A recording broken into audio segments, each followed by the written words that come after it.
తెలంగాణ గడ్డపై పుట్టినటువంటి తెలుగుదేశం పార్టీకి తెలంగాణ గడ్డ తెలుగుదేశం అడ్డా చేయడం కోసం పునరంకితం అవుదాం, పునర్నిర్మిద్దామని సందర్భంగా గుర్తు చేస్తున్న సోదరులారా, తెలుగుదేశం పార్టీ ఆవిర్భావానికంటే ముందు ఈ రాష్ట్రంలో ఆర్థిక అసమానతలు, సాంఘిక దురాచారాలు, మూఢనమ్మకాలు, నిరక్షరాస్యత, నిరుద్యోగం, ఆకలి కేకలి చేత, అందని వైద్యం చేత ప్రజలు అసూలు బాసుతుంటే కన్న తల్లి బాధ తీర్చ కదలరాని తనయుడేలా నా జాతిని సేవించని ఈ జన్మం నెత్తనేలని స్వర్గీయ నందమూరి తారక రామారావు గారు తరించి తెలుగుదేశం పార్టీని ఏర్పాటు చేశాడు.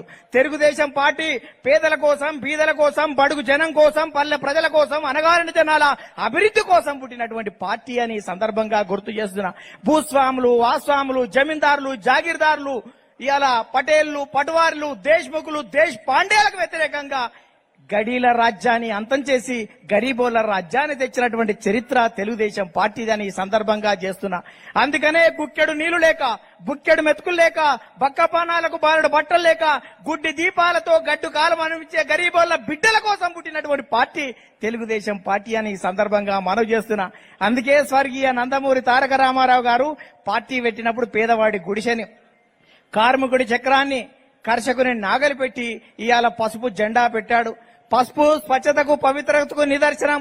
తెలుగుదేశం జెండా పసుపు, పండిన మామిడి పసుపు, తలంబ్రాలు పసుపు, ఉదయిస్తున్న సూర్యుని కిరణాలు పసుపు, జ్వలించే జ్వాల అంచో పసుపు, మనం ఎత్తిన జెండా పసుపు అని ఈ సందర్భంగా మీ అందరికీ కూడా విజ్ఞప్తి చేస్తున్నాను. సోదరులారా, తెలుగుదేశం పార్టీ అన్న నందమూరి తారక రామారావు గారి నుంచి నారా చంద్రబాబు నాయుడు గారి వరకు అనునిత్యం పేదల కోసం ఆలోచించాడు. అవాలా పక్కా గృహాలకు శ్రీకారం చుట్టాడు. వానకు నాని, ఎండకు ఎండి, చలికి వనికి, నిల్వ నీడలేక ఆ ఫుట్పాత్ల పైననో, పూరిగుడిచల కిందో తలదాచుకుని తలడిల్లే గుడులేని జనాన్ని గుండెల కత్తుకొని పక్కా గృహాలకు శ్రీకారం చుట్టిన చరిత్ర తెలుగుదేశం పార్టీది అని ఈ సందర్భంగా మనవి చేస్తున్నా. 2 రూపాయల కిలో బియ్యం 20 సంవత్సరాలు 40 సంవత్సరాల క్రితం మనం ఇస్తే ఇవాళ దేశం పార్లమెంటులో బిల్లు పెట్టి ఆహార భద్రత చట్టం తెచ్చింది. తెలుగుదేశం పార్టీ ఒక నిర్ణయం తీసుకుంటే ఈ దేశం 20 సంవత్సరాల తర్వాత ఆచరించేటువంటి పరిస్థితి ఉందా లేదా అని ఈ సందర్భంగా గుర్తు చేస్తున్నా. 30 సంవత్సరాల కిందే మహిళలకు ఆస్తిలో హక్కిచ్చాం.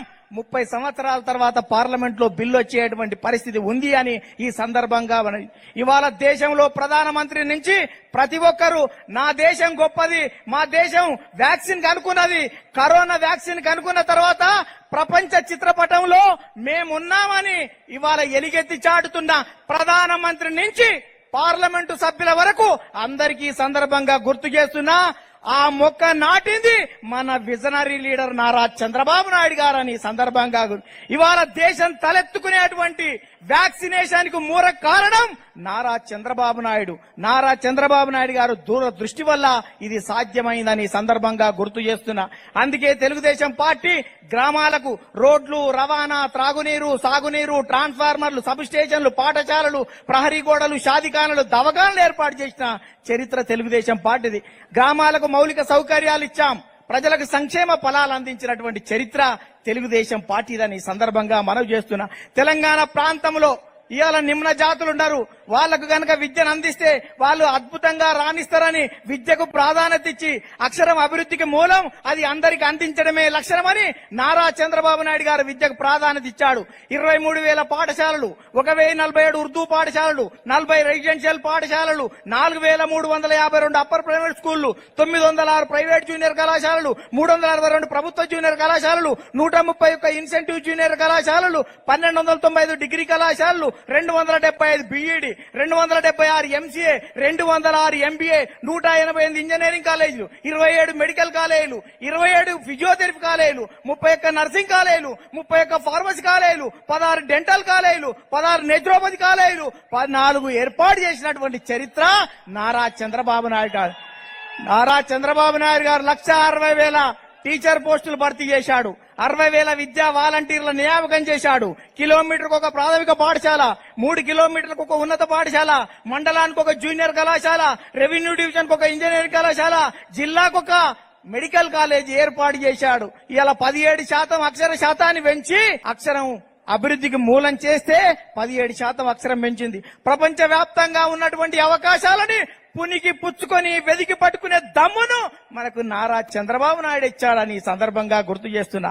చంద్రబాబు నాయుడు గారు ఐటీ డెవలప్ చేయడం వల్ల టెలికమ్యూనికేషన్ డెవలప్ అయింది, రియల్ ఎస్టేట్ డెవలప్ అయింది, ఇన్సూరెన్స్ డెవలప్ అయింది, రీటైల్ రంగం డెవలప్ అయింది, పర్యాటక రంగం డెవలప్ అయింది, రెస్టారెంట్లు, బార్లు, రెస్టులు అన్ని కూడా అద్భుతంగా ఇవాళ అభివృద్ధి జరిగినటువంటి పరిస్థితి ఆ కాలంలో ఉన్నటువంటి పరిస్థితిని మనం చూశాం. అందుకనే ఇవాళ మనం అందరం కూడా మనం ప్రపంచవ్యాప్తంగా ఉన్నటువంటి అవకాశాలను పుండిపుచ్చుకున్న చంద్రబాబు నాయుడు వల్ల ఇవాళ హైదరాబాద్ కు ఆదాయం పెరిగింది. ఇవాళ చంద్రబాబు నాయుడు గారి వల్ల ఇన్ఫోసిస్, IRDA, ఇవాళ IIIT వచ్చింది, ISB వచ్చింది, నల్సార్ వచ్చింది, నేషనల్ ఇన్స్టిట్యూట్ ఆఫ్ కన్స్ట్రక్షన్ వచ్చింది, శిల్పారామం వచ్చింది, హైటెక్ సిటీ వచ్చింది, ఇవాళ హైటెక్ కన్వెన్షన్ సెంటర్ వచ్చింది, ఔటర్ అంకురార్పణ చేశాము, ఎయిర్పోర్ట్లు కట్టాము, ఇవాళ మెట్రోకు శ్రీకారం చుట్టినటువంటి చరిత్ర నారా చంద్రబాబు నాయుడు గారు దాన్ని ఈ సందర్భంగా మనవి చేస్తున్నా. అందుకనే గతంలో పందుల కాసేదైనా పర్మనెంట్ నౌకరు ఉండాలి, గాడిద పనుల తోమేదైనా గవర్నమెంట్ కొలువు ఉంటేనే పిల్లనిచ్చేటువంటి పరిస్థితి నుంచి ఇవాళ ఐటీ ఉద్యోగం ఇచ్చేటువంటి పరిస్థితి ఉంది. అందుకనే చంద్రబాబు నాయుడు గారు ముఖ్యమంత్రిగా ఉన్నప్పుడు నేను విద్యార్థి అధ్యక్షునిగా పోయి విద్యార్థిని నీ లక్ష్యం ఏందని అడిగితే విద్యార్థి చెప్పాడు 6, 5, 4, 3, 2 అన్నాడు. ఇదేంద్ర నాయన జర డికోడ్ చేసి అంటే 6 అంటే 6 అంకెల జీతం ₹1,00,000, 5 అంటే వారానికి 5 రోజులే 10 దినాలు ఉండాలి, 4 అంటే 4 గిళ్ళల బండి కారు ఉండాలి, 3 అంటే 3 బెడ్రూమ్ ఫ్లాట్ ఉండాలి, 2 అంటే 2 పిల్లలు ఉండాలి, 1 అంటే 1 భార్య ఉండాలి. ఇవన్నీ ఉండాలంటే ఐటీ చల్లగా ఉండాలి, ఐటీ ఉండాలంటే బాబు ఉండాలని చెప్పేటువంటి పరిస్థితిని మనం చాలా స్పష్టంగా చూశాం. అందుకనే సోదరులారా మనం ఒకసారి ఆలోచించాలి. తెలంగాణ ప్రాంతంలో అభివృద్ధి మీద మనం మీద విషయం జమ్ముతుంటే మనం గొంతెత్తలేకపోయాం. ఇవాళ 9 సంవత్సరాల చంద్రబాబు నాయుడు గారి పరిపాలనలో తెలంగాణ నీటిపారుదలకు హైయెస్ట్ ప్రాధాన్యత ఇచ్చాం. ఇవాళ కోస్తాంధ్రకు 2,325 కోట్లు కేటాయిస్తే, రాయలసీమలకు 3,510 కోట్లు కేటాయిస్తే, అత్యధికంగా తెలంగాణకు 4,556 కోట్లు కేటాయించాడు. అటువంటి పరిస్థితిని మనం చాలా స్పష్టంగా చూశాం. ఇవాళ చంద్రబాబు నాయుడు గారు ముఖ్యమంత్రి కాలంలోనే తెలంగాణ ఇరిగేషన్ కు అప్పుడు ఉన్నటువంటి బడ్జెట్ లో అధిక ప్రాధాన్యత ఇచ్చినటువంటి చరిత్ర. అందుకనే దేవాదుల, కల్వకుర్తి, నెట్టెంపాడు, భీమా, కోయిల్ సాగర్, అన్నం మనం వచ్చాకే ప్రారంభించాం. SRST స్టేజ్ 1, స్టేజ్ 2 కు 1,500 కోట్లు కేటాయించాం. 228 కోట్లతోటి మధ్యధర ప్రాజెక్టులైన సాత్నాల, చెమలవాగు, ఒట్టివాగు, గుడ్లవాగు, ఇవాళ ఎర్రవాగు, కౌలాసనాల, తారిపేరు వంటి ప్రాజెక్టులు పూర్తి చేసినటువంటి చరిత్ర. కానీ మనం చెప్పుకోలేనటువంటి పరిస్థితి కరువు వల్ల ఉంది అని ఈ సందర్భంగా గుర్తు చేస్తున్నా. అందుకనే ఈ ప్రజలారా ఒకసారి ఆలోచించి సామాజిక మార్పులకు శ్రీకారం చుట్టాం, మహిళలకు ఆస్తి హక్కు ఇచ్చాం, మహిళలకు రాజకీయ చైతన్యం ఇచ్చాం, ప్రజలకు రాజకీయ చైతన్యం ఇచ్చాం, అనేక మంది లీడర్లను తయారు చేశాం, బడుగు బలహీన వర్గాల గొంతుకై నిలిచాం. ఈ పార్టీ మీద ఎందుకు కక్ష కట్టారు, ఈ పార్టీని ఎందుకు ఇబ్బంది పెట్టాలి, ఈ పార్టీ లేకుండా చేయాలంటే ఇది బడుగు బలహీన వర్గాల గొంతుకు అనేటువంటి నెపంతో జరుగుతున్న పోరాటంలో మనం గొంతెత్తాలని ఈ సందర్భంగా మీ అందరికీ విజ్ఞప్తి చేస్తున్నా. సోదరులారా, కమ్మరి, కుమ్మరి, చాకలి, మంగలి, ఎరకలి, మాల, మాదిగ, వడ్డల, వల్జ, లంబాడ, కోయ, ముదిరాజ, పెరిక, మేరు, కాపు, వైశ్య, యాదవ, వడ్రంగి, నేతా, గీత, కార్మిక, కర్షక, బడుగు బలహీన వర్గాల రాజకీయ పునాదులకు తెలుగుదేశం కారణం కాదా అని ఈ సందర్భంగా మనవి చేస్తున్నా. కొందరు అవసరాల కోసమో, అవకాశాల కోసమో, పదవుల కోసమో, పైసల కోసమో పార్టీలు మారొచ్చు, కానీ వాళ్లకు ఎప్పటికీ కూడా గుర్తుంటది ఈ గడ్డ మీద ఈ పార్టీ అవసరం ఉంది ఉంది ఉంది.